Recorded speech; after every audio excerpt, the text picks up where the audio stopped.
Pessoal, boa tarde. Como eu prometi na semana passada, hoje nós estaremos aqui com o Samuel Bortolin. Ele é triatleta e ele tem muita coisa para contar para a gente.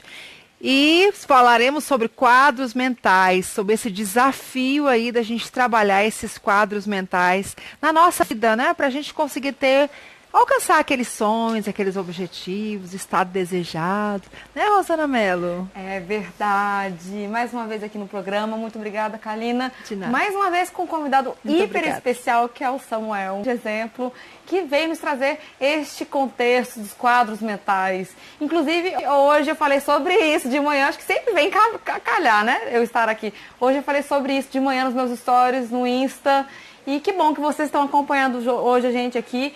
E justamente com esse grande exemplo aqui para falar mais um pouquinho sobre vocês sobre isso. Samuel, boa tarde. Boa tarde aos telespectadores aí que estão acompanhando a gente.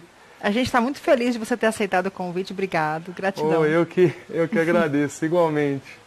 Então, a gente sempre traz histórias, né, inovadoras, de superação, pessoas que fizeram coisas diferentes para trazer, assim, mais fortalecimento para a nossa vida, para o nosso dia a dia. Afinal de contas, Samuel, a gente sabe que você tem um desafio gigante, né? Afinal de contas, pessoal, o Samuel teve uma paralisia cerebral triplégica. Ele vai explicar direitinho o que é isso.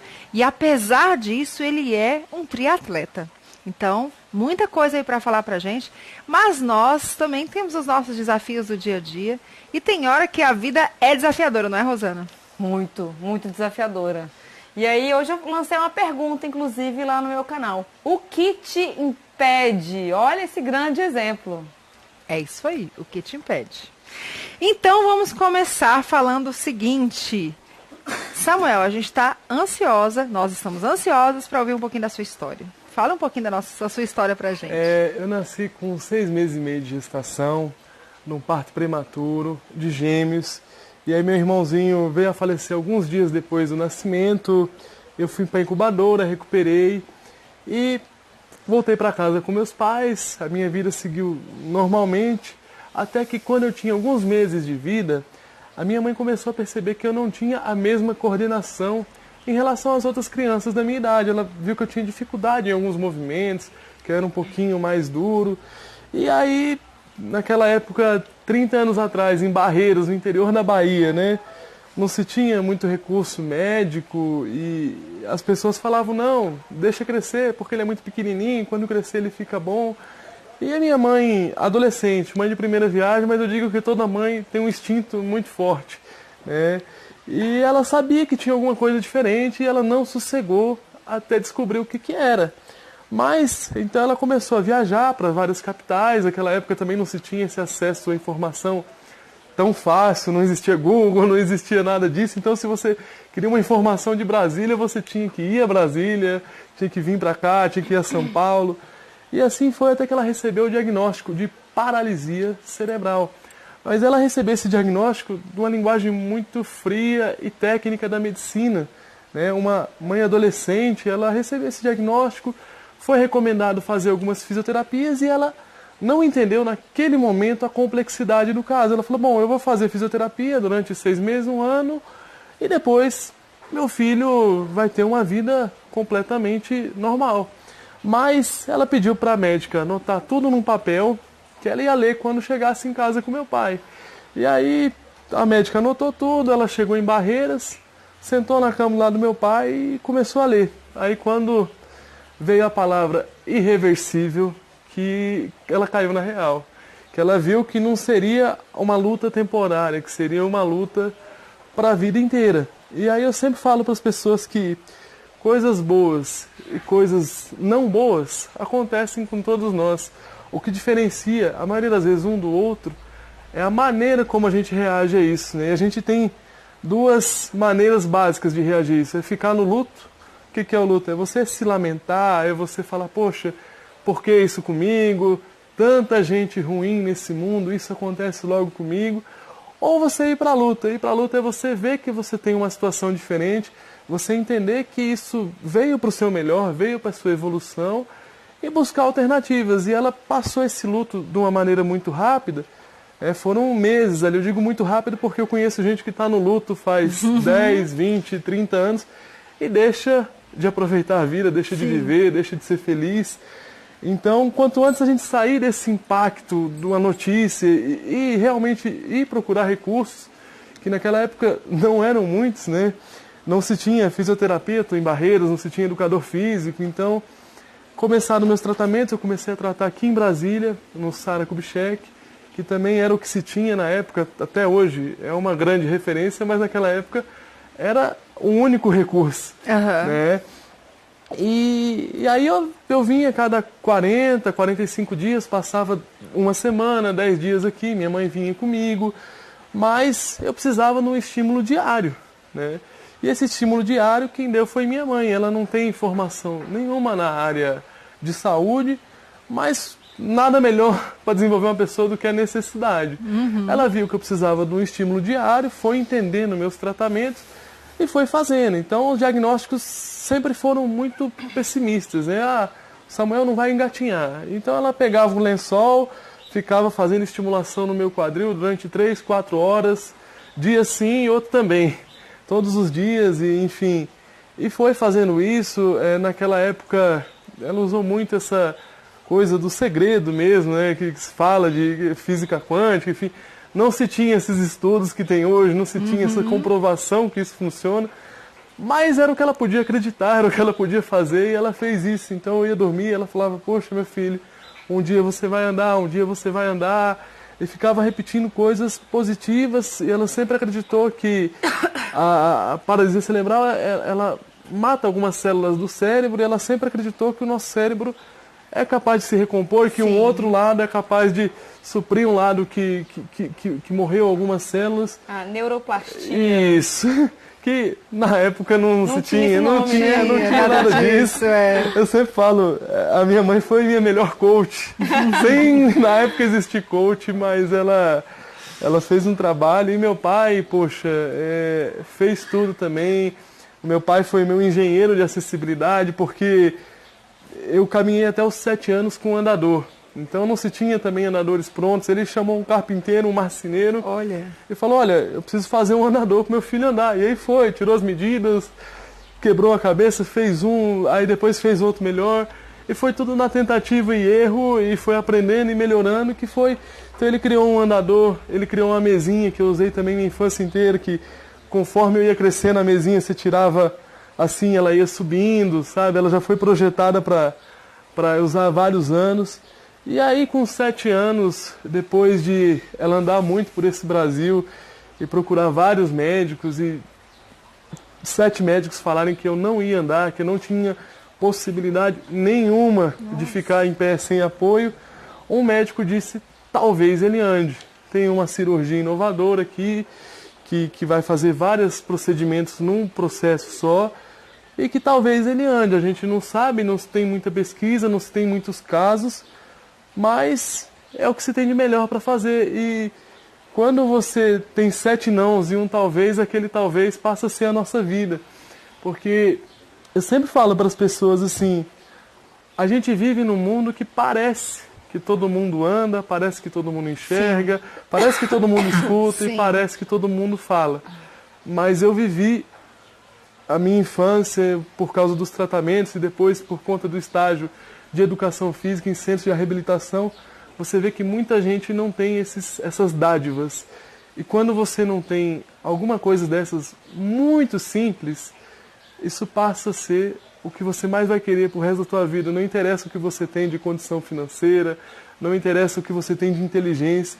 Isso passa a ser seu objeto de maior desejo.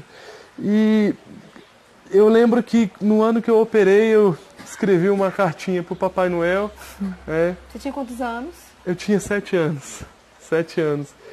E eu falava: olha, Papai Noel, se der certo essa cirurgia, você não precisa nunca mais trazer presente, porque é tudo que eu quero, é poder andar e enfim. Aí a gente fica muito tempo de gesso. Nesse tempo de gesso, a minha mãe ficou comigo, meu avô ficou comigo, eu também fiquei trabalhando muito minha cabeça, ficava um pouco ansioso, às vezes porque era uma criança, estava louco para levantar daquela cama e poder brincar, e ficava com gesso até para cima do joelho, né? Então, assim, fiquei com as duas pernas imobilizadas e tal. E eu fiquei prometendo, não, se eu andar eu vou fazer alguma coisa diferente, se eu andar eu vou fazer alguma coisa diferente, sem saber o que era, só prometendo isso mesmo. E aí, depois chegou o dia de testar o resultado da cirurgia, depois de muito tempo de gesso, aí a gente passa um período, alguns meses de fisioterapia também, de fortalecimento muscular, porque a gente perde musculatura, perde um monte de coisa por esse tempo parado. E aí, depois desse processo todo, chegou o dia de eu testar o resultado. E eu lembro que ficava num corredor assim, estreito, minha mãe de um lado e meu pai no outro. Igual uma criança que está aprendendo a nadar, né, que fica, às vezes o pai numa borda, a mãe numa outra, mas eu estava aprendendo a andar e eu era um bebê de 7 anos andando, porque eu estava aprendendo, então eu caía muito, eu nunca tinha andado na minha vida sem apoio, então eu tropeçava, caía, dava risada, porque eu achava incrível que eu estava andando e eu não sei quantas horas eu andei naquele dia, eu sei que eu comecei, estava muito sol e eu terminei de noite.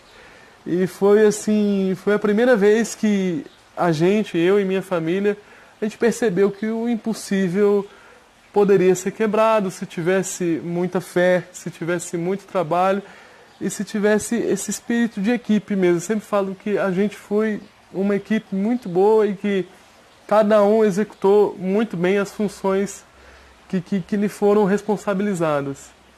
Uau! Uau! Nossa, tô cheia de perguntas para fazer para Deus do você. céu! Posso fazer a primeira? Pode! Sua mãe teve algum exemplo, algum modelo de sucesso para aplicar essa metodologia, essas estratégias em você? Ela pesquisou em livros, ela viu no exterior, aqui mesmo no Brasil, ela teve alguns outros exemplos? Onde que ela buscou esse incentivo para aplicar em você? Para responder essa pergunta, é interessante eu puxar o contexto cultural da época. Excelente. Como que eram tratadas as pessoas com deficiência naquela época. Os filhos iam para o Saara como se fossem umas múmias, tudo embrulhado, tudo escondido. Não se tinha esse apelo. Você não via, há 30 anos atrás, muitos deficientes na rua, quase nenhum. Né? Era motivo até de vergonha para a família, né? Sim, e assim, eu digo assim que o pai sempre tenta fazer o melhor para o seu filho.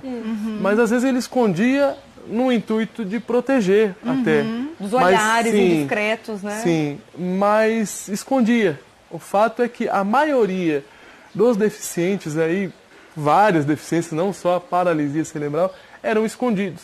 Eles viviam dentro de casa e aí muitas vezes as mães se privavam de ter uma vida social também porque elas também não gostavam de às vezes passar por um interrogatório na rua, passar. Então assim, esse contexto era muito mais difícil. Você não tinha. Eu estudei em escolas convencionais e assim toda vez que eu precisava pedir alguma coisa diferente e as coisas diferentes que eu pedia era tudo pro físico, nada de facilidade, nada de. Era assim uma cadeira diferente e aí a escola aceitava, mas era você que tinha que arcar com a construção da cadeira, né? Então nunca não tinha essa política de inclusão, não existia essas leis, ou pelo menos as que existiam também não eram muito aplicadas. E ela leu muito, ela procurou se desenvolver demais, mas o fato é que ela foi aprendendo na prática mesmo, né? E exatamente por conta disso, muitas mães procuram ela hoje para saber o que foi feito e eu sempre falo, hoje tem muito mais opções, muito mais recurso, muito mais estímulos. Independente de onde você está, você consegue hoje ter muito mais informações, muito mais comprovações científicas, artigos científicos, mas nenhuma tecnologia, nenhum avanço nessa política de inclusão substitui a vontade de uma mãe, substitui a vontade de um filho. E eu sempre falo que a gente, como um filho, a gente não tem muita autonomia quando criança. A criança ela não vai gostar de fazer fisioterapia, ela não vai gostar porque é chato. Né? Você vai deixar teus amigos brincando lá no meio da tarde para você fazer um tratamento de 2 horas e dali 2 dias você vai ter que fazer de novo, no outro dia você vai ter que fazer de novo. Nem adulto gosta de fazer. Então, assim, só que tem que ir, precisa ir. Então eu sempre falo assim, que a minha mãe nunca se preocupou em me agradar, ela queria meu melhor. mas ela nunca se preocupou em me agradar. Então, assim, eu não queria ir, eu ia do mesmo jeito, porque eu era uma criança e ela que me conduzia. E aí, depois de um tempo, essa garra que ela teve foi transmitida para mim, mas eu acho que tem que ter essa base. Eu não sou da opinião que a gente nasce com garra, que a gente nasce com vontade de viver. A gente adquire, através de exemplos e de exemplos de quem está muito próximo da gente, essa vontade, né? E mesmo tendo tudo isso, eu passei uma fase muito difícil na adolescência. A minha infância foi super tranquila, eu tinha muitos amigos e na adolescência eu comecei a ter os outros como parâmetro, né? Eu olhava para o lado e falava, poxa, fulano tem mais sucesso com as garotas do que eu. Então, Samuel, deixa eu te interromper um pouquinho. Eu queria que você falasse um pouquinho sobre essa questão do preconceito. Se você tinha preconceito sobre você mesmo, com a sua condição. Certo. Eu costumo dizer, Kalina, que a gente é o que a gente atrai. E quando a gente não se aceita, a gente acaba atraindo muito preconceito. Mas o pior preconceito que tem é o da gente com a gente mesmo ou de quem está próximo com a gente. Né? De um familiar próximo, às vezes de um pai, de uma mãe. Eu, dentro da família, nunca tive essa discriminação, mas eu me discriminei. Sim. Né? Eu me achei diferente e isso foi me dando um sentimento de incapacidade, né? E na verdade, assim, eu era um adolescente muito magro e achava que não dava certo com as garotas porque eu era deficiente. E na verdade, não tinha nada a ver. Eu era muito magro, eu era muito tímido, eu não me comunicava muito bem, então... Que pessoa que é muito tímida, que tem muito sucesso nisso? Nenhuma. A verdade é essa. Então, depois que eu fui vendo as coisas por outra perspectiva e falando, não, peraí, mas eu sou assim e talvez eu seja assim o resto da minha vida. Eu vou deixar a vida passar, eu vou permitir com que passe e eu fique olhando e vendo que eu não sou capaz, ou eu vou tentar ser capaz de algumas coisas, eu vou tentar melhorar. Então, eu sempre falo que a gente tem que melhorar o que a gente pode melhorar. Né? Dentro disso, eu queria me dar melhor nos relacionamentos, eu precisava cuidar um pouco mais da aparência, e aí eu botei aparelho, fiz um monte de procedimentos, eu tinha os dentes igual ao do Ronaldinho, era para frente, era separado. Então, assim, nunca foi por causa da deficiência em si. Mas esse era minha muleta, né? Sim, eu faço Qualquer coisa que dava errada, era não, porque eu sou deficiente e as coisas não dão certo para mim. Então, eu faço questão de frisar isso, sabe, Rosana?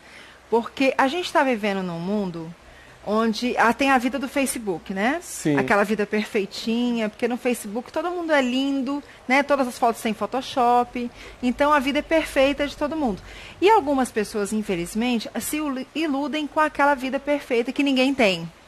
Minha vida não é perfeita, da Rosana é perfeita, a sua não é perfeita, de ninguém é perfeito.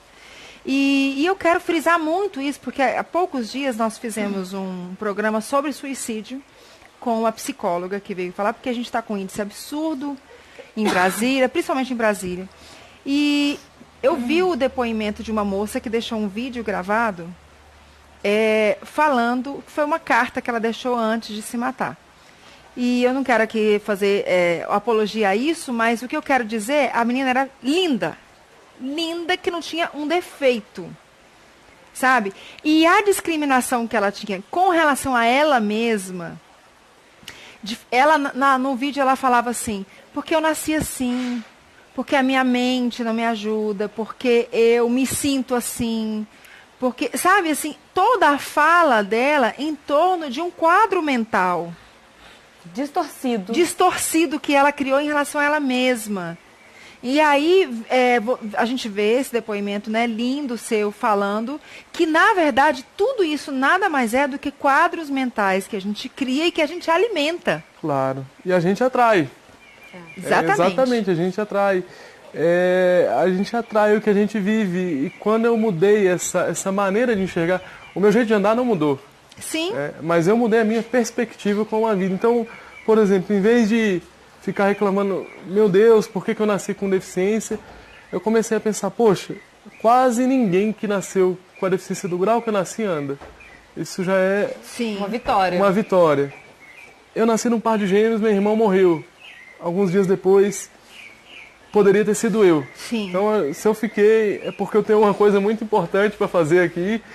E eu vou buscar o que é, eu vou buscar... Eu sempre falo assim, independente das suas condições, a gente tem que ser feliz, a gente está aqui para evoluir, para contribuir, mas tem que ser feliz. A essência de tudo, uma vida sem felicidade em nenhum momento não vale a pena ser vivida. Sim. É verdade. Claro que a nossa vida não vai ser só de momentos felizes e tal, mas a maioria tem que ser de momentos de felicidade, porque muito disso está sob nosso controle. Algumas coisas a gente não tem como controlar, outras coisas tem. Uma delas é o ponto de vista. E se você olhar e ver o que você tem de bom, ao invés de o que você tem de ruim, isso vai te dar muito mais força, muito mais confiança. E eu sempre falo, a confiança ela é fundamental no pessoal, em relacionamento, profissional. Quem não tem confiança, às vezes a pessoa é muito inteligente, mas ela não tem confiança, ela não transmite isso. É energia também, né? Então, tudo isso eu fui trabalhando, é um processo sempre a longo prazo, não é de um dia para o outro. Né? Mas como eu cheguei na adolescência, eu parei todos os meus tratamentos, eu parei de andar, eu vi que eu estava ficando atrofiado, eu vi que estava ficando cada vez com mais dificuldade. Aí entrou a minha mãe com toda a sabedoria dela e falou, olha filho, eu sei que você não está se amando mais, eu sei que você não está se gostando mais, mas eu e teu pai também estão muito mal. Teus amigos, os meus amigos iam lá em casa e falavam, pô, Samuel tá cada vez andando pior e tal. E é triste para todo mundo que gosta da gente. E aí, a importância de você ter bons amigos também que falam, pô, cara, é melhor você fazer teus tratamentos, por mais que você não goste, do que parar de andar, né? E ter esse apoio, mas a ação. Aí quando eu cheguei num quadro cirúrgico, que eu fui para 3 ortopedistas, 2 queriam me operar na hora, por causa do encurtamento, que era o tratamento convencional, não é que eles estavam errados, estavam corretos. E um falou, olha Samuel, você tem um tratamento mais paliativo aí, talvez se você voltar à tua rotina, em 6 meses, 1 ano, você não precise mais ser operado. E aí eu comecei a olhar e falar, poxa, um adolescente, já com algumas limitações de movimento, se eu parafusasse a minha coluna, eu não conseguiria fazer um triatlo hoje, por exemplo, ou seria muito, muito, muito mais difícil.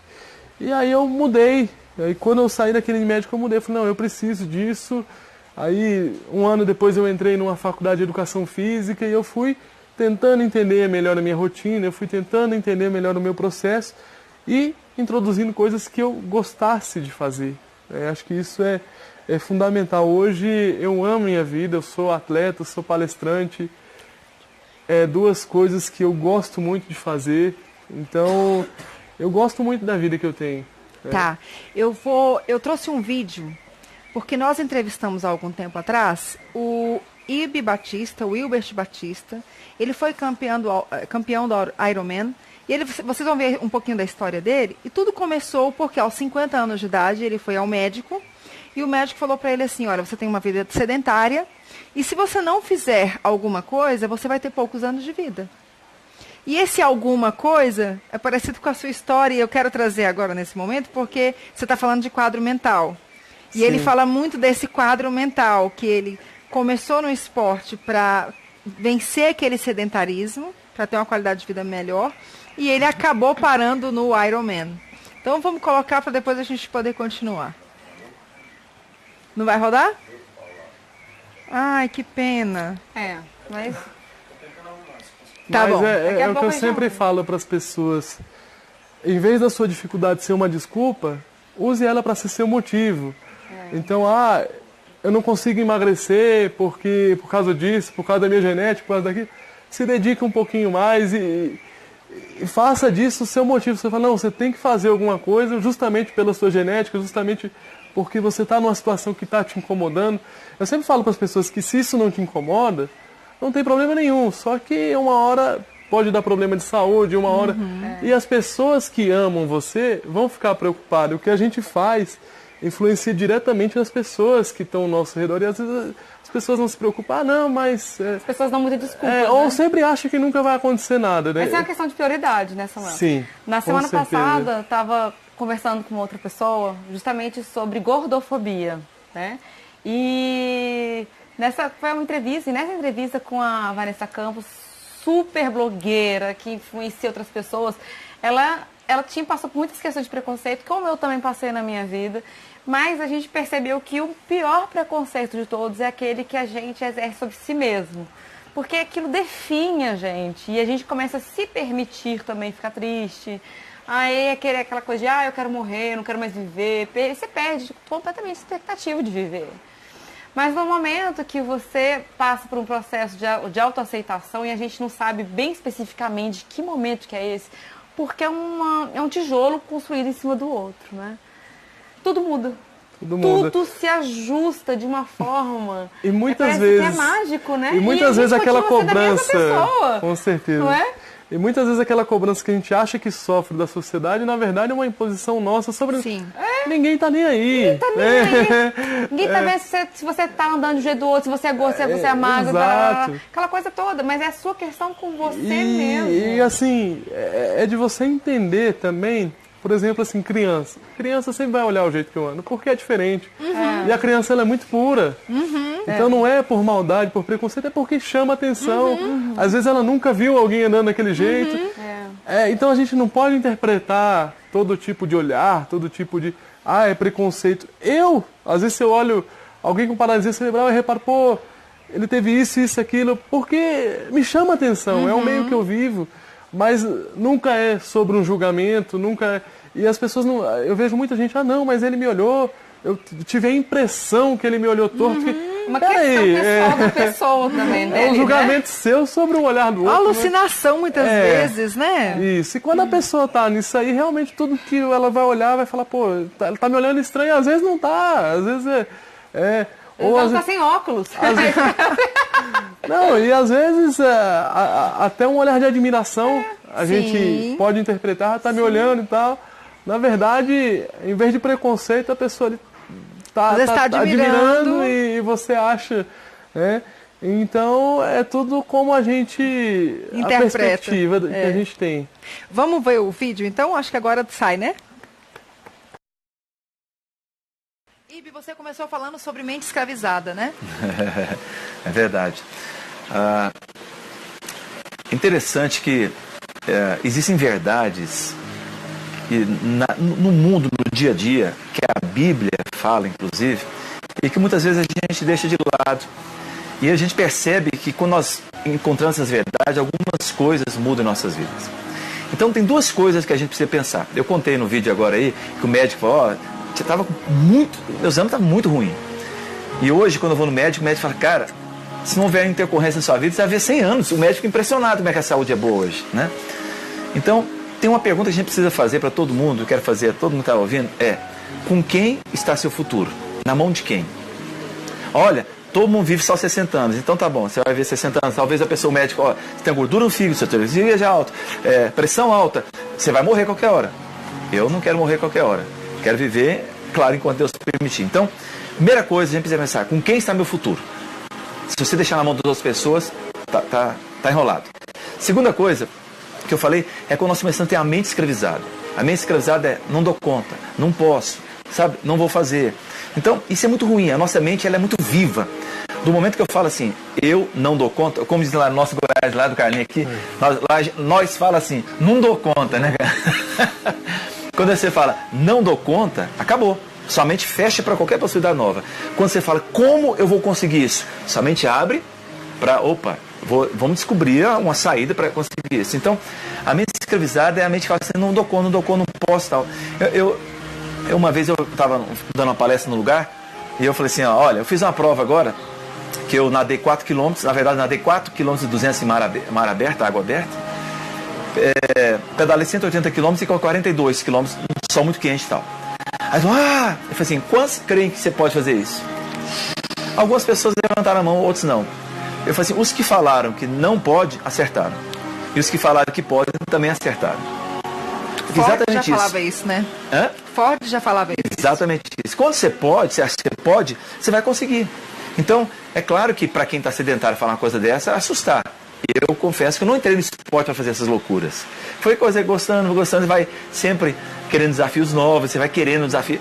Pelo menos eu, no meu caso, o desafio me motiva, é muito bom você ser desafiado em coisas novas. Eu tenho muito desafio na minha cabeça ainda para o futuro. Mas, e quando eu estava conversando com vocês ontem, para mim o maior exemplo de mente escravizada está lá no Egito, né? Quando Moisés foi, libertou o povo, e o povo no meio deserto, indo para uma terra prometida, para algo melhor, não eram escravos mais, mas ficaram reclamando de, não tem lugar para a gente ser sepultado, não tem cebola, não tem pepino, e fica querendo voltar atrás, é a mente escravizada. Então, quando eu falo para algumas pessoas, alguns atletas me agradeceram hoje, me escrevem para mim agradecendo depois de uma palestra que ouviram, que no momento mais difícil da prova, quando o seu corpo começa a falar, não dá mais, tem que parar. Eles começaram a entender sobre o que eu falo sobre ter quadros de vitória na cabeça, né? Então as pessoas começaram a superar a si próprio e depois agradecer. Olha, naquele momento da prova eu lembrei daquilo que você falou, né?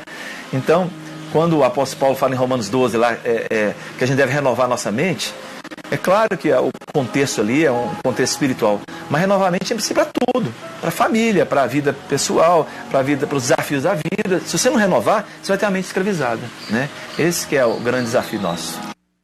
Muito bom. Uau! Muito legal. Muito legal. E aí eu fico me perguntando, como é que o esporte surgiu na sua vida, Samuel? Nessa retomada de tratamentos, eu busquei, já que eu não estava satisfeito com a rotina que eu tinha, eu busquei uma rotina tão ou mais eficiente e que eu gostasse. Eu acho que o essencial de tudo é a gente gostar, só que o gostar também não é, às vezes, a primeira vez, não é a segunda vez. Eu sempre falo, você tem que tentar pelo menos 3 meses, aí você consegue ter um parâmetro, e 3 meses fazendo direitinho o que você se propôs a fazer, aí evoluindo, aí depois se você não gostar, tenta outra coisa, mas a gente tem que se manter em movimento, tem que fazer alguma coisa. O sedentarismo é uma coisa muito séria e que por mais informações, por mais tecnologia que a gente tenha, ele tem aumentado, né? Porque a tecnologia em muitos casos facilita a vida, mas ela faz com que a gente gaste cada vez menos caloria, né? E o nosso cérebro ele é condicionado ao homem da caverna, que é gastar energia para sobreviver, para as necessidades básicas. Então, se isso estiver suprido, a gente não precisa, entre aspas, ou pelo nosso instinto, gastar energia. Então, assim, eu tenho o hábito de correr 5 horas da manhã, 3, 4 vezes por semana. E a maioria desses dias, eu, mesmo tendo o hábito, eu acordo sem vontade de levantar. Quando o despertador toca, às vezes já parece que eu nem dormi, né? Eu nem penso. Quando eu saio da cama, nem penso. Eu simplesmente boto a roupa e vou. Tem que sair, aí depois que você faz... é que você pensa. Aí que você tem a sensação... Então, assim, não é na hora que você levanta que você... Não, vai valer a pena. É depois que você fez o que você se propôs. Que bom que eu acordei, que bom que eu fiz o que eu precisava fazer. E é isso, é uma rotina, é um modelo mental. No começo, eu comecei a correr numa garagem de um prédio, comecei a correr em 2013, era uma garagem de 60 metros, eu dei um pique de 60 metros, passei mal, tive ânsia. Eu falei, cara, nunca mais eu quero fazer isso na minha vida, isso aqui é coisa de maluco. Aí eu fui a segunda vez, achei mais legal, terceira, quarta, e até para mim chegar num quilômetro foi um caminho muito longo, muito mais longo do que para 99% das pessoas. E eu corria com um personal, que era quem cuidava dos meus tratamentos, e eu tropeçava muito, então ele ia do meu lado, ele já sabia que a qualquer momento eu podia cair, então ele me amparava, ou ele pelo menos amortecia essa queda, mas eu sempre tive o desejo de poder correr sozinho. E aí volto na questão da confiança. Como eu caía muito, eu não tinha confiança. E aí o que eu fui fazer? Não, eu saía com 2 cotoveleiras, 2 joelheiras, capacete, negócio para proteger o queixo, porque eu sabia que eu ia cair, e eu fui percebendo que cada vez eu fui caindo menos. Eu fui percebendo que meu corpo foi se adaptando, que meu corpo foi se acostumando, que minha perna não estava pesando tanto, e eu entendi que isso era um processo e que se eu superasse esse processo, o início é o mais difícil, eu ia preparado para cair, e quando eu caía, às vezes bati o joelho, era sempre, quando você cai correndo, sempre é um tombo muito feio, e eu falava, só vou cuidar do machucado depois que eu terminar o que eu vim para fazer. Se fosse 3, 4, 5 quilômetros, eu ia cuidar depois, quando chegasse em casa. E, enfim, fui nesse processo mesmo. Não tinha para mim outro caminho. E como foi, assim, a alteração fisiológica de correr sempre, de estar em constante movimento? Como que isso reverberou na sua mente, no seu pensamento? Eu sempre digo que quando a gente se supera no esporte, a gente transcende isso para a vida, né? Então, para mim chegar nos 5 quilômetros foi muito difícil, aí depois dos 5 para os 10 não foi tão difícil assim. Eu, na verdade, a primeira vez que eu fiz 10 quilômetros foi em 2014 aqui em Brasília, numa prova, eu morava no interior de São Paulo.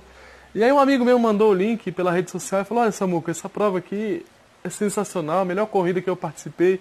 Eu participo de corrida no mundo inteiro, essa aqui você tem que participar. Pode falar o nome? Pode, claro. A Night Run, etapa Brasília.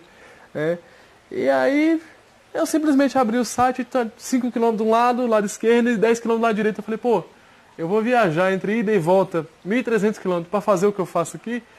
E se eu tentar algo diferente? Aí entra o que a gente acabou de ver de modelo mental.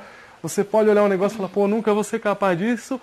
Ou você pode olhar e falar, pô, eu vou ser capaz. Pode não ser agora, mas eu vou tentar. E aí eu fui me preparando, tive uma lesão muito séria nessa preparação, tive que parar de correr. Mas eu sabia que a minha mente não podia fraquejar. Então o que eu fazia? Eu calçava os tênis de corrida, eu conseguia andar e não conseguia correr.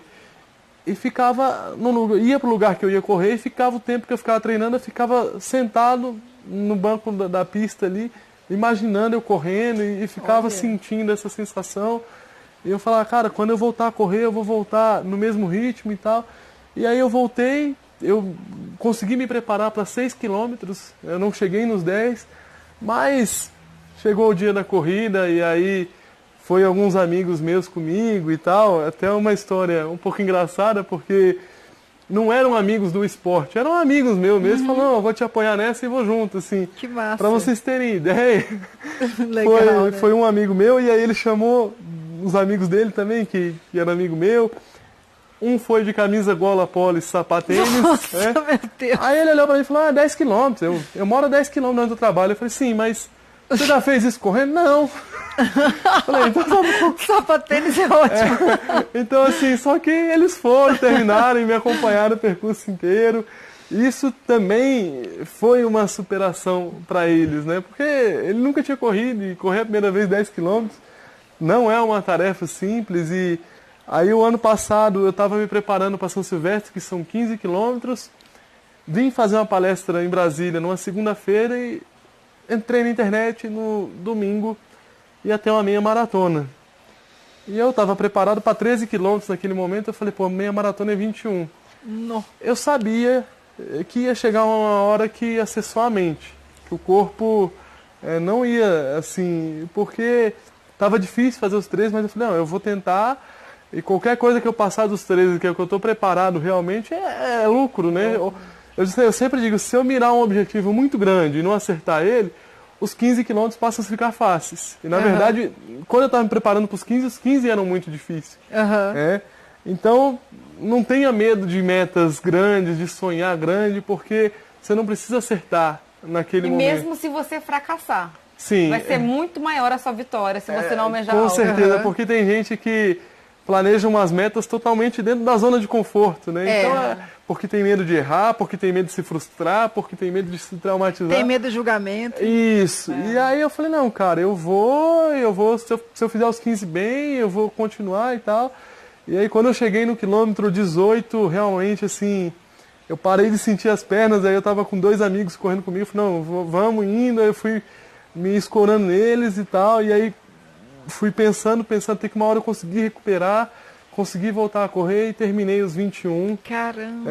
Foi assim, foi incrível, acho que foi a prova, para mim, de grau de dificuldade maior que teve, maior até do que o triatlo, porque o triatlo são 3 modalidades diferentes, mas cada esporte é um tipo de desgaste, né? E a corrida, para mim, é o mais desgastante. Então, foi um negócio assim, incrível, que eu falei, poxa, se eu conseguir isso, se eu conseguir andar, o que eu posso conseguir tudo o que eu quiser. Nem sempre no momento que a gente quer, isso é importante. Às vezes, muitas coisas eu queria num momento e hoje eu até agradeço não ter dado certo naquele momento, porque às vezes eu queria, mas eu não estava preparado. Sim. Hoje, olhando com essa visão um pouquinho mais de fora de você mesmo, você começa a perceber quantas coisas na sua vida, se tivessem dado certo da maneira que você queria, seria ruim para você. Né?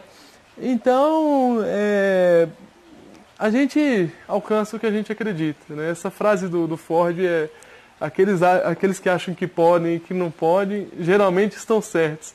Essa frase é muito forte. Tudo certo. Se você acha que você consegue, você está certo. Se você acha que você não consegue, você também está certo. Tá tudo Fantástico, certo. fantástico essa... Olha, eu estou aqui encantada, Samuel. Assim, está sendo uma aula para gente de vida, né? Porque assim, se tem uma coisa que eu aprendi até hoje, que tudo na vida é processo. E a gente tem medo do processo. Né? A gente não pode ter medo do processo, porque assim, por exemplo, eu sempre me exercitei, eu sempre malhei, eu sempre gostei. E há 1 ano e meio, depois que eu me separei, eu comecei a me auto-sabotar num monte de coisa. E uma das coisas foi que eu parei. Algo que eu fazia todos os dias, eu parei, e eu não sei explicar por que eu parei. Malhar. De malhar. Deu um negócio na minha cabeça, eu não queria mais. Não queria. As coisas que eram rotina para mim, eu deixei de fazer. E eu me permiti durante um tempo, eu falei, eu acho que eu estou precisando processar toda essa mudança que aconteceu na minha vida, foi uma mudança muito brusca. E eu me permiti um tempo, só que depois voltar foi muito difícil. Né? E agora eu estou voltando. Mas como eu estou me sentindo bem, aquilo que você falou, não é prazeroso levantar na hora que levanta, não é prazeroso na hora que você sai, é prazeroso depois que você fala assim, caracas, eu fiz, eu consegui, né? E assim, a endorfina que vem. E a questão também de você falar, poxa, eu me desafiei para uma coisa, e você não ir por nenhuma justificativa aceitável, assim, simplesmente porque você está na zona de conforto, ou porque está sofrendo, ou sei lá, né? A gente se dá muitas justificativas. É uma frase que eu sempre gosto, é uma frase que eu criei, inclusive, que é melhor você viver com o peso da sua ação do que com o peso da sua culpa.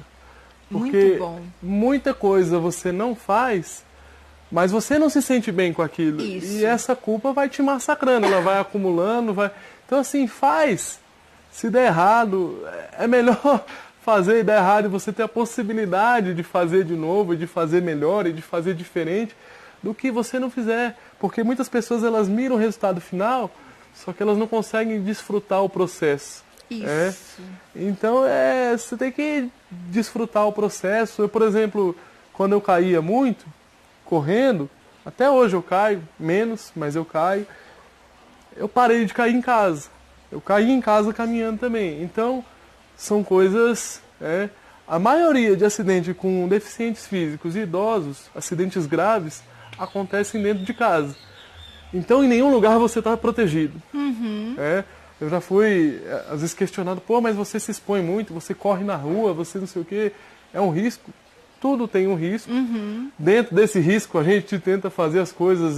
Quando eu vou correr na rua, eu corro 5 horas da manhã, porque o fluxo de carro é menor. Nunca corro com um horário comercial ou em horários que o trânsito, né, tá... Eu acho que a gente pode minimizar os riscos, mas não controlar.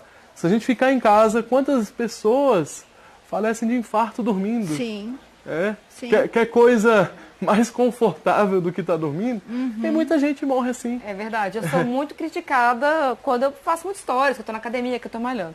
E aí eu estou levantando no leg press assim, 270 quilos. Bem, né?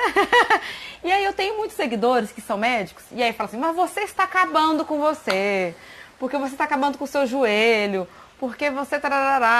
Aí você vai olhar para a pessoa, né? A pessoa é sedentária, que tá criticando você. Sim. A pessoa é uma sedentária, que tem vários problemas cardiorrespiratórios, que nunca se moveu na vida. Então, assim, eu prefiro sofrer com o peso, né? De fazer do que ficar inerte.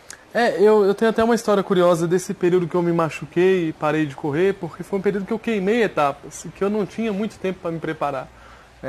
E eu não sou muito de planejar, eu sou muito de ação. Então eu me inscrevi num domingo e na segunda-feira eu já reformulei todos os meus tratamentos, meus treinamentos, perdão. E aí, quando eu me machuquei, eu fui para uma médica ortopedista e ela perguntou um pouquinho da minha rotina e ela começou a falar isso, ó, você não pode fazer leg press, você não pode fazer agachamento, você não pode fazer isso e aquilo, você não pode correr mais que 2 quilômetros porque você tem um desgaste no quadril, assim, assim, assim, que é um desgaste congênito e tal. Cara, você não vive. Aí eu olhei pra ela e falei, olha, eu já vivi desse jeito Sim. que você falou, eu já vivi, Sim. ficava sentado no sofá, de boa, ia pra escola, fazia as coisas do dia a dia, mas fisicamente eu não fazia nada. E minha vida virou uma coisa muito ruim. Pra não falar um palavrão aqui, né? E eu fiquei triste. Muito triste, eu perdi a vontade de viver, enfim. Então, é óbvio que a gente tem que saber dosar, isso aí ninguém vai saber melhor do que a gente mesmo. Sim. Mas se você está fazendo isso, é porque você já tem um processo, você já tem um treinamento, que você se preparou, não é o seu primeiro dia que você está indo lá, não, vou fazer. Não é. Ela não começou você se agora, preparou, né? é um negócio progressivo. É. Você deve ter começado com 50, depois com 60. Eu comecei com 20 quilos. E é um processo. Né? E as pessoas não entendem. Aí quando vê o resultado, nossa, mas aquilo pode fazer mal se você queimou o processo. Exatamente. Mas se você respeitou o processo, se você tem um profissional te orientando, um profissional da área, porque eu vejo também, eu já atuei como personal e já vi médicos prescreverem faça tanta série de tantos. E eu sou muito grato à medicina, sou muito grato aos médicos, mas desse dia em diante, eu peguei o cartãozinho dessa médica e falei, olha, dia tal eu vou te mandar uma foto da linha de chegada.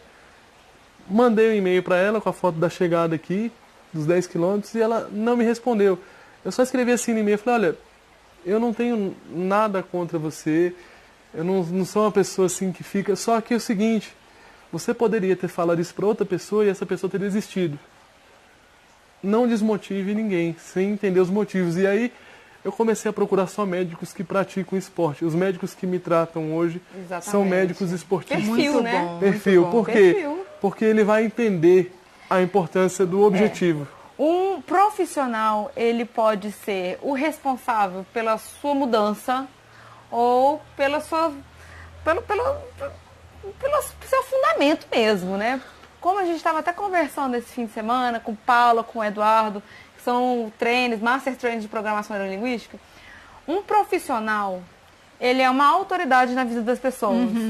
Então, muitas vezes, por exemplo, até psiquiatras que chegam, que dão um diagnóstico da pessoa que está com depressão, a pessoa nem tem depressão, mas aí vem um médico falar, você é doente, você tem depressão, você tem transtorno obsessivo compulsivo, porque você tem isso.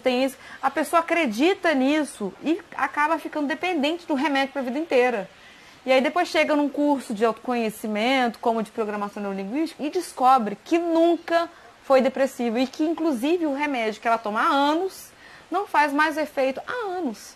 Então, assim, ela cria uma dependência emocional de um placebo, né? Sim. E também com relação aos outros médicos, que é justamente esse que eu também já fui muitas vezes. Você não pode fazer isso, você não pode.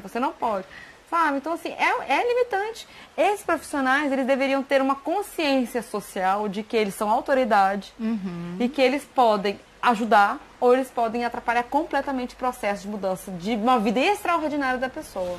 Mas o que eu acho legal falar aqui é que esse profissional vai sempre existir. Sim. Sempre. E a pessoa sempre tem direito E a sempre procurar vai uma ter. segunda opção. Sim. E sempre vai ter aquelas pessoas que vão nele porque querem ficar na zona de Sim. conforto. No caso que ele falou aqui, ele falou aqui que o médico chegou pra ele e falou que estava tudo ruim. Eu já vi gente que o médico falou isso, ele trocou de médico. Pra achar um médico que achasse que aquilo ali não era tão ruim. Então vai depender do modelo mental da pessoa que recebe essa informação e fala, pô, tá ruim mesmo, eu preciso melhorar ou não. Eu vou achar um médico mais conivente com a sensação.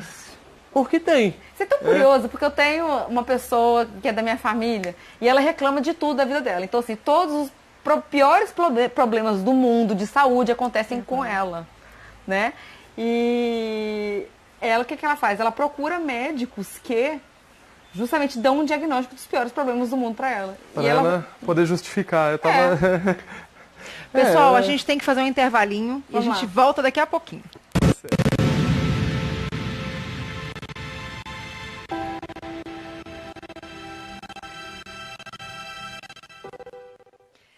Samuel, me fala aqui. Tô curiosa e o povo deve estar curioso também, que a gente gosta de saber dos detalhes sórdidos das coisas, né? Samuel chegou aqui com a esposa dele, com o filhinho. Como é que é isso, Samuel? Você casou, teve um bebê, como é que é? Virou triatleta, para quem nem ia andar. Palestrante. Virou triatleta, palestrante, casou, teve filho. Como é que é isso? Me fala. Eu pedi minha esposa em casamento quando eu terminei essa meia maratona. E acho que falta um pouco de oxigênio, a gente fica meio... Olha isso! Ela que boa. Não, mas é legal porque ela já estava grávida e a gente não sabia. Ai, que legal. E realmente era uma vontade minha, era uma vontade dela. E um mês depois disso a gente descobriu, então esse período ali foi muito, muito especial. E como eu não tinha planejado nada disso, mas eu falei, eu consegui, agora eu quero dar outro passo na minha vida. E na hora, assim, não foi um negócio planejado, não foi um negócio que eu fui, falando, se eu conseguir eu vou fazer isso, né? Na hora me deu vontade, e lógico que era uma vontade que eu já tinha, que ela tinha também, mas é um processo, né? Foi todo esse desenvolvimento. Eu conheci minha esposa porque o meu cunhado, na época era meu amigo, ainda é meu amigo, mas hoje é meu amigo e meu cunhado. A gente fez uma matéria na Faculdade de Educação Física junto e tinha um pouco de contato ali, mas como era só uma matéria, eu ia uma vez por semana na classe dele. E a gente teve um contato, pegou uma amizade e depois saiu dali, não teve mais contato até que ele fez uma cirurgia no joelho, ficou um tempo de molho em casa e falou, tu não quer passar aqui em casa depois do trabalho pra gente... Tô com videogame aqui, tô meio entediado e tal. E aí eu comecei a ir na casa dele, né? E comecei aí. Olha, tem uma irmã ali. Olha que mulher bonita. Que cirurgia providencial, hein? E aí eu falei, família, gente boa, o pessoal sempre me recebeu muito bem, sempre foi muito querido comigo, né? E era aquela família que adorava receber com comida, eu adoro isso. Aí um dia eu falei, vou retribuir dentro das minhas condições. O que eu sabia fazer era macarrão e tapioca. Como macarrão todo mundo sabe, eu vim do Nordeste. Aí eu comprei umas massinhas de tapioca e falei, hoje eu trouxe um aqui pra gente fazer e tal. E ele de gesso, ele falou, Carol, vai lá ajudar o Samuel, porque ele não sabe onde é que tá o queijo, presunto. Cadê a Carol? A Carol não tá aqui. Então foi assim, E aí... estômago. E aí a gente começou a ter contato, e aí depois que ele melhorou do joelho, ele estava querendo sair de casa, né, fazer um monte de coisa que ele não estava fazendo naquele período. E eu continuei indo lá, né? E aí a gente foi pegando uma amizade, e quando começou a pintar um clima, ela falou com o irmão dela, eu falei também, vi que estava tudo tranquilo para ele. Hoje a minha amizade com ele só aumentou, e enfim, com eles todos, né? Com toda a família. E foi muito bacana, assim, foi um negócio muito natural mesmo. Que bacana, que legal, olha Que só. lindo, legal mesmo. Muito Legal bom, mesmo. muito bom. Ao longo da sua carreira, quais foram os maiores... Você já falou um pouquinho aqui, mas quais foram os maiores agentes assim, desmotivadores para você alcançar os seus objetivos? Eu vou colocar... Além dos médicos. Sim, eu vou colocar os que poderiam ter sido. Porque, por exemplo, eu estava treinando para o triatlo e aí eu comecei a pesquisar. Eu queria sentar com alguém nas minhas condições que tinham feito um triatlo. Sim. Porque o que acontece? Tudo que é feito de pesquisa em relação a gasto calórico, em relação a um monte de coisa esportiva, é feito em pessoas sem deficiência. Uhum. E eu não tinha um parâmetro, eu precisava comer muito mais, por exemplo, do que uma pessoa que não tem deficiência, porque o meu gasto calórico é muito maior. E eu não tinha esse parâmetro, então eu fui procurando pessoas que tivessem feito para sentar cá e falar, como é que você comeu, como é que você treinou, como que foi sua rotina.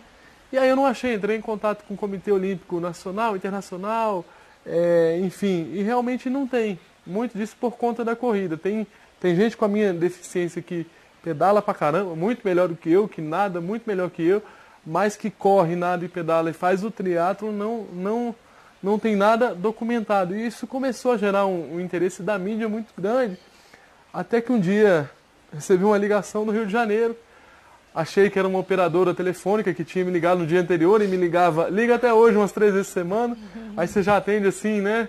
Gostaria de falar com o senhor Samuel. Por quem é que quer falar? não, aqui é da produção do programa Encontro, do Fátima Bernardes e tal. Oh, que E bacana. eu tenho um monte de amigos sacana, eu comecei a pensar, pô, é alguém me trollando, né? Aí eu comecei, pô, quem é um amigo meu que arrumou um telefone 21, que botou a mulher falar comigo e... Botou a Fátima Bernardes a falar que e aí é idêntica eu fui dela. levando meio na brincadeira, e quando eu vi que era sério, eu falei, não, beleza, é sério. E aí, quando eu participei, foi uns 15 dias antes da prova. Aí eu cheguei em Barreiros, interior, você imagina, né, participar de um programa assim. E aí o pessoal começou, ô Samuel, imagina se você chega lá, você fala que vai fazer um negócio e chega na hora e você amarela, chega na hora e não dá certo. E começaram a... Né, nem, eu digo, não é sempre por maldade, mas as hipóteses, a pessoa ela vai colocar a realidade dela. Sim, às o vezes, mapa dela. Às vezes ela ia sentir essa pressão e ela perguntou pra mim. Né? E aí, na verdade, isso me deu mais vontade de fazer, porque eu falei, pô, alguém precisa fazer para que outras pessoas façam. Sim. Porque só muitas pessoas fazendo que pode criar uma categoria e que não tem ainda. Então, não tenho possibilidade nesse momento de ir para uma Paralimpíada pelo triatlo, que é o que eu estou mais preparado. Então, eu documentei toda essa prova, está num documentário que chama O Que é Impossível. É um documentário super bacana, está no YouTube também. Conta ali toda a história. Porque eu quero que mais pessoas façam, não só pessoas com deficiência, todas aquelas pessoas que acreditam que é muito difícil, que acham que não são capazes. Dá uma olhadinha nesse documentário, dá uma olhadinha nas histórias que a gente olhou hoje, que é uma história super motivadora, que um monte de gente tem histórias parecidas, né? Porém não tem as mesmas escolhas. Então é como a escolha faz a diferença das pessoas.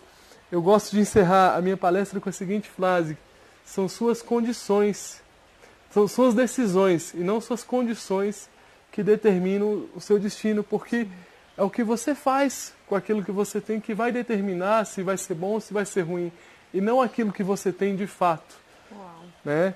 Então, isso é muito legal. Eu acho que é uma frase que todo mundo se identifica de alguma maneira, porque todo mundo tem alguma coisa que precisa melhorar. Eu mesmo estou sempre em um processo de evolução, né? Não só físico, acho que é mental, espiritual. Sim. Eu acredito sempre que está tudo junto e que tem que estar tudo em equilíbrio. Sim. Para as coisas fluírem legal. É verdade. Samuel, eu estive semana passada na imersão do Tony Robbins e foi incrível. Ele é fora da caixinha, né? E lá ele passou uma palestra, uma pequena palestra do Nick Vujicic. Falei certo o nome dele? Sim. Nick Vujicic. Que ele não tem membros inferiores, nem os membros superiores. No entanto, o cara é sensacional. Ele surfa, ele faz tudo. Ele tem uma vida completamente normal, né? E além do Nick Vujicic, a gente sabe também que existem outras pessoas, agentes motivadores. Você teve, nessa seu início de jornada, alguém que você espelhou, que você falou assim, eu quero fazer o que esse cara faz. Esse cara, vou espelhar nele, vou modelar ele? Teve alguém, assim, especificamente, assim, ou foi um conjunto? Foi um conjunto. Cada pessoa, eu pego uma história de superação e vejo como aquela superação é importante naquela pessoa. Na meia maratona, você vê cheio de histórias. Tinha uma família esperando e falando, pai, com uma faixa desse tamanho, parabéns por ter emagrecido 60 quilos. Caraca. E conseguir correr uma meia maratona. Então, cada um tem uma história, mas o fato é que eu sempre procurei, quando criança, eu sempre tive a referência, né, como homem do meu pai, do meu avô, mas eu nunca achei uma referência similar, eu nunca achei um adulto com deficiência que tivesse casado naquela época, que tivesse um emprego bacana, que trabalhasse com o que gostasse. E hoje eu gosto muito de conversar com crianças, porque eu acho que a gente pode dar essa perspectiva. Eles têm que acreditar também, né, a família. Então eu gosto de passar muito isso que eu procurei muito no passado, não encontrei, porque era muito mais difícil encontrar. Também não tinha espaço para isso, né? Não se tinha, não tinha interesse. Então, hoje é muito gratificante eu conversar com crianças, principalmente crianças com condições similares à minha, porque cada criança tem um mundo dela e a gente não pode eu digo, independente das condições, ela não pode deixar de ser criança. Ela vai sonhar, ela vai querer algumas coisas, ela vai querer às vezes ser astronauta, ela vai... Claro que depois pode mudar, né? Depois fica adulto e tal, mas tem que deixar a criança sonhar, tem que deixar a criança viver. E eu vejo nesse aspecto de deixar, e agora sendo pai, cuidar muito com a superproteção, né? Porque eu vejo muitas crianças ainda hoje, com toda essa informação, com tudo, sendo super protegidas. A proteção em excesso, para mim, ela é um pouco de rejeição, é um pouco de falta de aceitação, porque é só você pegar, tem pesquisas com plantas criadas em estufa, a hora que ela pega o primeiro sol, ela morre. E eu passei uma fase... Importantíssimo você falar isso. Eu passei um bullying na escola uma vez que, enfim, uma menina queria brincar no mesmo espaço que eu briguei com ela, falei algumas coisas, e ela falou algumas coisas pra mim e ela terminou, eu não quero brincar com aleijados. Eu tinha 6 anos na época, que não me machucou muito, e eu cheguei em casa e falei, olha mãe, eu nunca mais vou para aquele colégio, eu só vou para aquele colégio o dia que a fulana não estiver mais lá. E aí, falei, mãe, vai lá falar com a diretora, vai lá falar com a professora e tal, porque eu não vou lá, eu quero que alguém tome uma providência. E cheguei cheio de razão, e talvez dentro do meu julgamento naquela idade, não é que eu não tivesse razão. Minha mãe me pegou, botou sentado e falou, filho, você anda diferente, a tua deficiência todo mundo vê, e você vai passar por isso várias vezes na tua vida. Procure alguma coisa para se defender dentro das possibilidades que você tem, porque depois, hoje, a mãe está aqui do seu lado.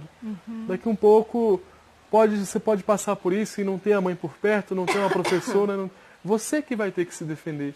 E nem sempre você vai conseguir mudar de escola, mudar de ambiente. Sim. Então, quer dizer, era um quebra-mola na sua vida que você tinha que enfrentar para você se fortalecer emocionalmente, para você enfrentar outros que viriam pela frente. Então, assim, aí, são coisas simples. Simples que causam um grande impacto na vida adulta. Até hoje eu tenho muita dificuldade com o tapete. Eu ando um pouquinho arrastando o pé e aí às vezes eu embolo o pé no tapete. Quando eu era criança eu me embolava e caía no tapete e minha mãe não tirava os tapetes de casa porque... Por causa de você. Porque não, ela falava... Sim, também, ela falava, né? olha, você vai frequentar lugares com degraus, você vai frequentar lugares com tapete e eu quero que você viva o mundo, eu quero que você viaje, eu com 14 anos eu entrava num ônibus em Barreiras e saía no Rio Grande do Sul, que eram 2.500 quilômetros, né? Era aí 2 dias de viagem. Claro que minha mãe pedia, toda parada você vai, não tinha celular na época, então toda parada eu ligava para ela cobrar, tô em tal lugar, tal hora, tô em tal lugar, tal hora, mas eu passei esses processos e isso impactou de uma maneira muito positiva a minha vida adulta. Então muita coisa que se faz, principalmente nessa primeira infância, que é do 0 aos 7 anos, ela tem uma importância fundamental para a formação de caráter e principalmente nessa questão de acreditar. Eu com 4, 5 anos, que é quando eu começo a ter lembranças, né, desde que eu me conheço por gente, eu já acreditava nas coisas. E claro, aí você vai cada vez acreditando mais. Mas é nessa etapa que você tem que acreditar, que você tem que ser criado como um vencedor. Sim. Eu também passei por muitas questões de bullying na minha infância. A Kaline sabe disso. E A Rosana era obesa. Eu tinha obesidade infantil. Eu tinha 8 anos de idade e vestia 46 de adulto. E as crianças, né, elas não perdoavam nunca. Então, você vê todo tipo de bullying. Fui espancada, me jogaram na lata de lixo, tentaram me afogar. E quando eu chegava em casa, eu falava, aconteceu isso. E meu pai falou assim, olha, minha filha, acorda pra vida, porque se você apanhar de novo e não der pancada também, você vai chegar em casa e vai levar de novo.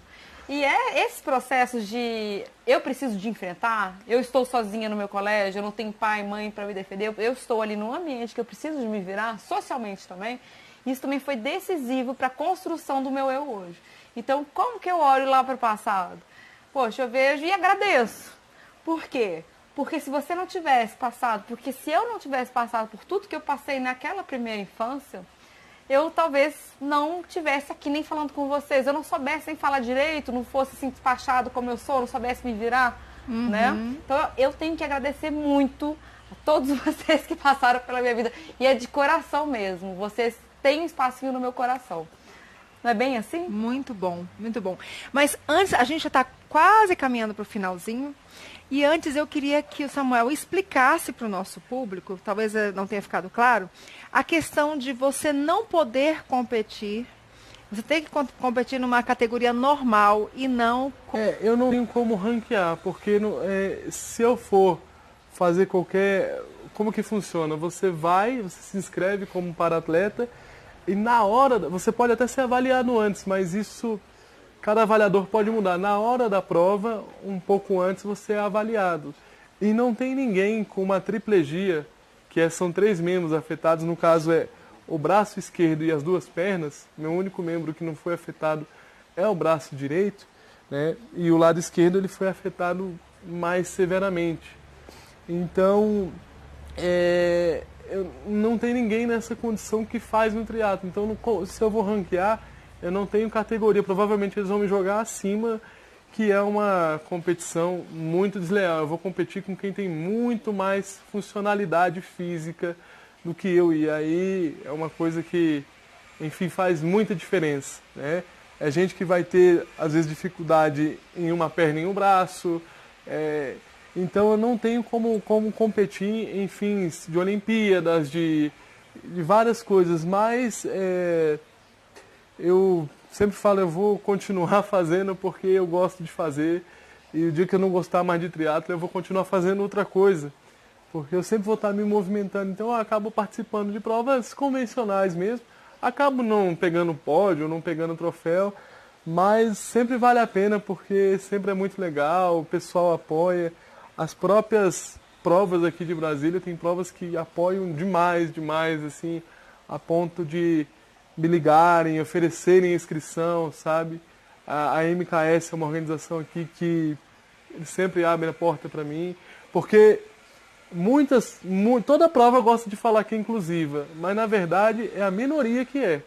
Na hora que você vai, você fala, olha, eu tentei fazer competições com grandes bandeiras e não foi possível. E não critico porque cada um tem uma maneira, mas ela não pode se dizer uma prova inclusiva. Né? Na hora que você vai e liga e fala, olha, eu preciso de um guia para nadar comigo na água aberta, porque uma vez só em 5, 6 provas eu precisei ser socorrido por um guia. Mas é bom ter um guia porque a água... Vai que precisa, sim, né? Sim. E aí, eu preciso de um guia, eu vou fazer com um triciclo, eu vou fazer com isso. Não pode, isso é favorecimento para o atleta, isso é isso e tal.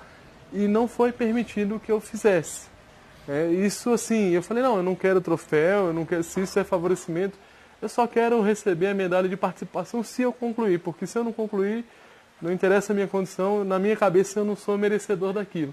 Eu vou me preparar mais até eu realmente conseguir aquilo, mas também não quero nada que venha sem o mérito, né, sem o merecimento.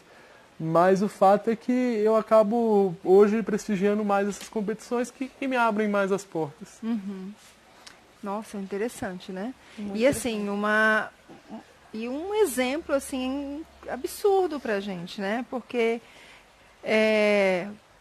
mesmo sem nenhuma deficiência, sabe, Samuel, quantas vezes a gente se depara com situações e que a gente fala, poxa, não dou conta, não vou conseguir, esse desafio é grande demais. A gente está vivendo um momento de crise no país, No sabe? mundo. No mundo.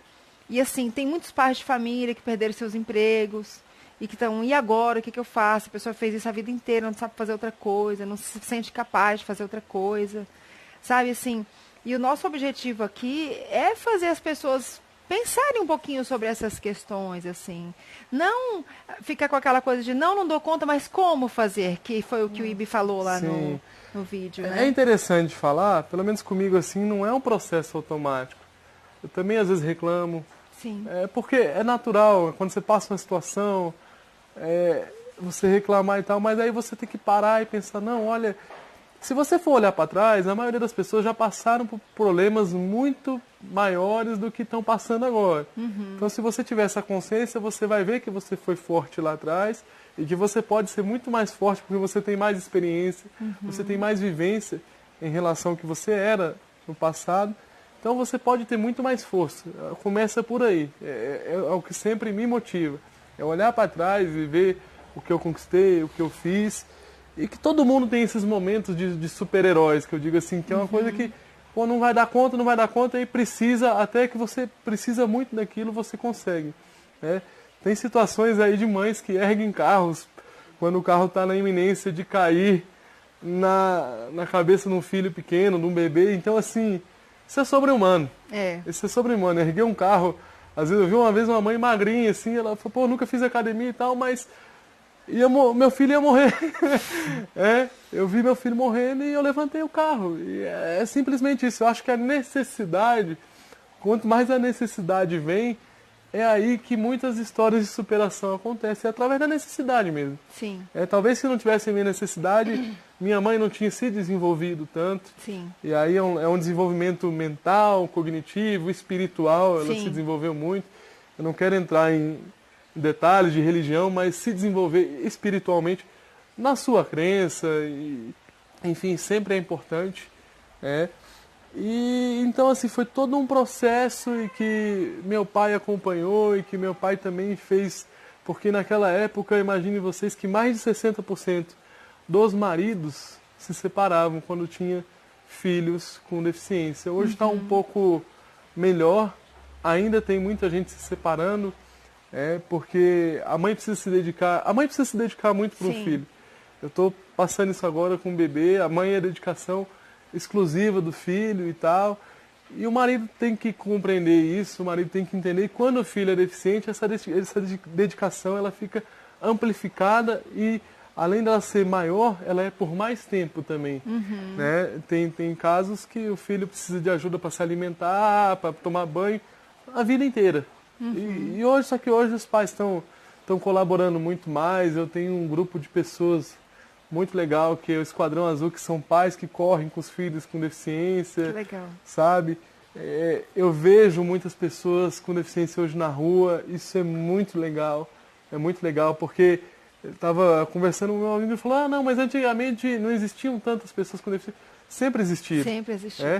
Antigamente lá na Grécia, se matavam, por isso que não existiam, porque não cresciam. Sim. Porque nascia com deficiência, a hora que descobria não tinha capacidade física de ser um guerreiro, era sacrificado. Isso acontecia com gêmeos também.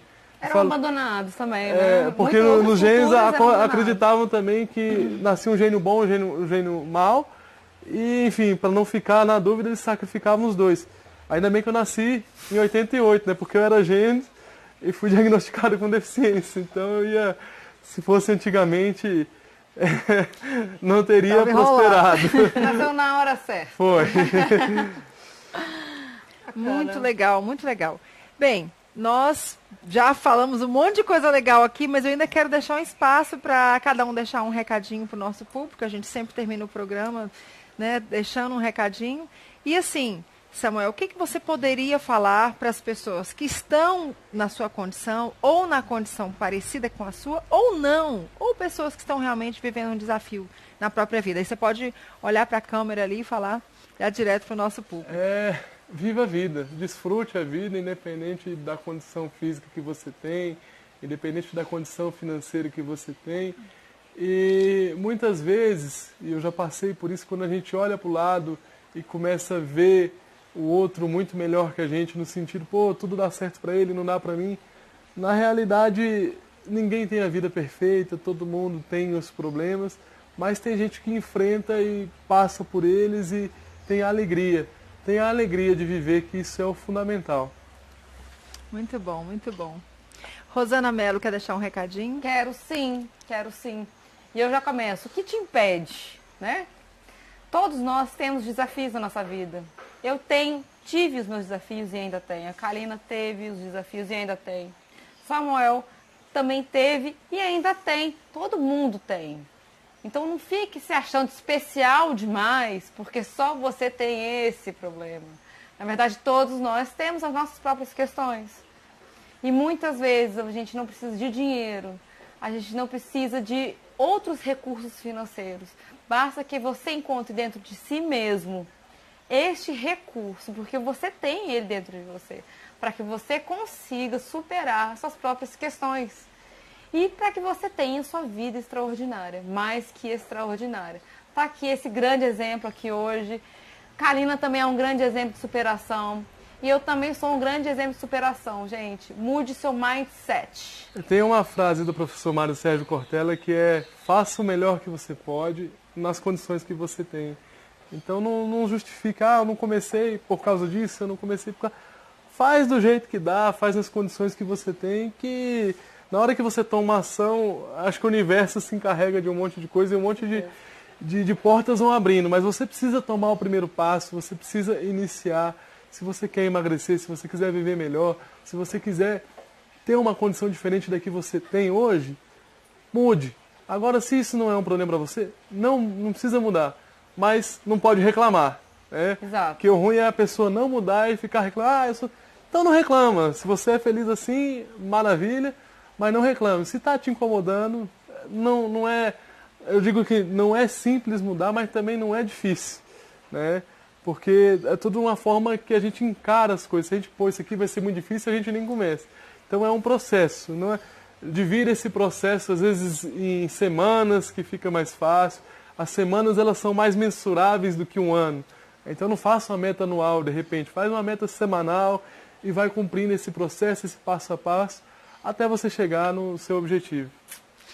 O Ibe, ele falou uma coisa que eu achei muito interessante, que é: com quem está o seu futuro, né? Nas mãos de quem está o seu futuro. Vocês colocaram uma questão muito interessante, foi a questão dos diagnósticos que a gente recebe das pessoas, né? Pessoas que muitas vezes não estão vivendo o que a gente está vivendo e que quer te impor uma opinião, né? Ou você está indo longe demais, você né? Você vai se machucar e tal. E em 2008 eu tive um diagnóstico, eu tive um tumor no esôfago e foi uma loucura na época, porque ele tinha 5 centímetros, eu precisei de fazer uma cirurgia de alto risco, uma cirurgia torácica. E eu me lembro que quando, assim, Deus colocou uma pessoa abençoadíssima, o meu médico, porque todos os médicos que eu procurava, eles não me davam respostas. Eles falavam assim: deixa eu pensar, o seu caso eu tenho que estudar. Me deixava muito insegura. E aí eu falei pra minha mãe, mãe, não vou operar com essas pessoas, não. Né? Parecia um episódio do House, assim, eles botavam os negócios, eu acho que é isso, eu acho que é aquilo, eu acho que a gente faz isso. Na sua frente? Na minha frente. E aí eu descobri um português, que era o chefe de departamento torácico da UNB, que foi a pessoa que eu procurei. E ele só falava assim pra mim: vai dar certo. Ele não respondia nada do que eu perguntava.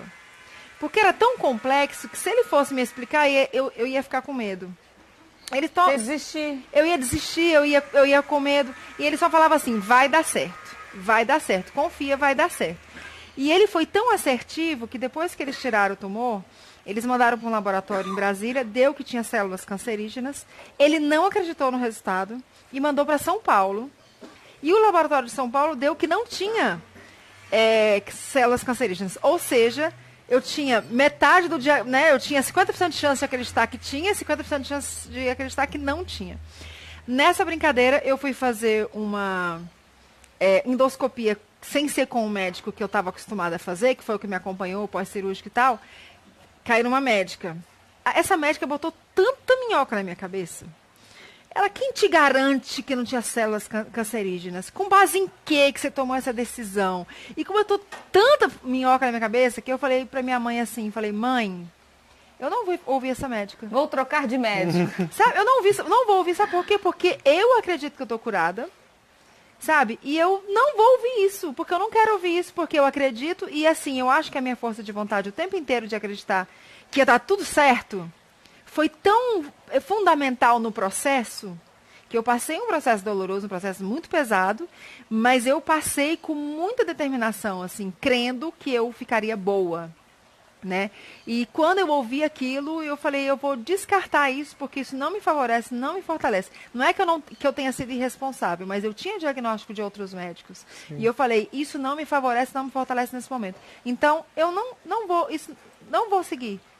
E foi a melhor coisa que eu fiz, porque... Você literalmente tinha respaldo para acreditar no que quisesse. Exatamente. Né? Porque... E esse médico, ele foi tão fantástico, já está acabando o nosso tempo, foi tão fantástico que ele tinha a decisão de tirar o tumor inteiro e cortar o meu esôfago ou só raspar. E ele tomou a decisão de só raspar, correndo todos os riscos possíveis. Isso já tem 10 anos. Caramba, e nada Bacana. mais, né? E se ele tivesse cortado meu esôfago, o nível de sofrimento que eu ia viver absurdo. Eu ia ficar 3 meses, no mínimo, com aquela alimentação venal via nariz, né, direto no estômago, porque não podia molhar, porque tinha que cicatrizar. Então, acho que essa é coisa de você também crer. Com né? certeza. Crer e seguir. E ir. E muita coisa na vida só nos resta crer, né? Eu sei. Muitas coisas na vida só nos resta crer. Quando parece Exatamente. Gente, nosso tempo tá acabando ali. E eu queria só deixar um recadinho.